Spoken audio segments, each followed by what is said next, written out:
Pemirsa, benarkah penyemprotan disinfektan ini ampuh dalam memutus penyebaran virus corona?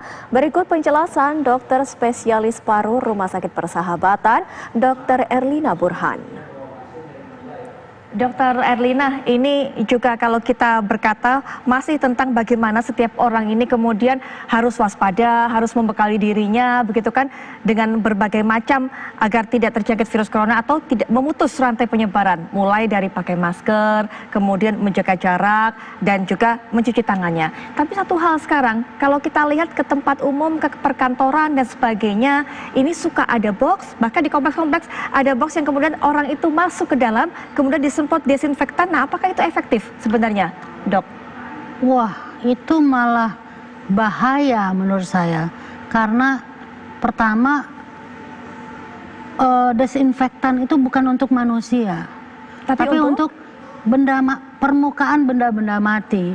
Jadi kan kita tahu nih, penularan ada yang langsung lewat droplet, orang sekitarnya kena kalau jaraknya kurang dari 1 meter, atau lewat kontak tidak langsung itu adalah dropletnya, virus yang ada di droplet itu di permukaan meja, kursi. Jadi seperti contoh, saya mungkin batuk, kemudian tadi air liurnya dropletnya menempel di meja. Nah itulah gunanya di desinfektan. Iya, begitu? Mejanya yang bersihin, atau tombol lift, atau buat pegangan tangga, pegangan pintu. Ya itu yang diberi desinfektan, bukan manusia.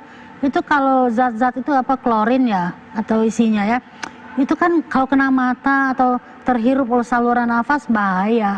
Itu tidak direkomendasikan oleh WHO.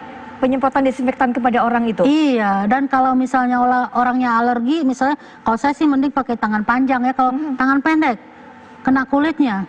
Jadi itu tidak baik untuk kulit, untuk mata, untuk saluran nafas. Baik, atau mungkin begini dok, karena kan virus-virus itu menempel di baju kita, kemudian mungkin kalau kita bawa tas di tas kita, dan di berbagai permukaan di tubuh kita. Jadi kemudian ketika masuk desinfektan, memang instruksinya adalah tahan nafas biasanya dan juga menutup mata. Nah, kemudian disemprot itu artinya mungkin untuk membunuh virus. Itu kan orang nggak selalu bisa tahan nafas dengan benar, tutup mata. Nanti kalau ada di permukaan kelopak mata dia klip-klip, perih juga. Jadi intinya kalau virus itu di permukaan, kalau tersentuh oleh kita, yang penting adalah cuci tangan. Baik. Satu hal lagi, jangan pegang-pegang mata, hidung, wajah, mulut, itu yang mesti dicegah.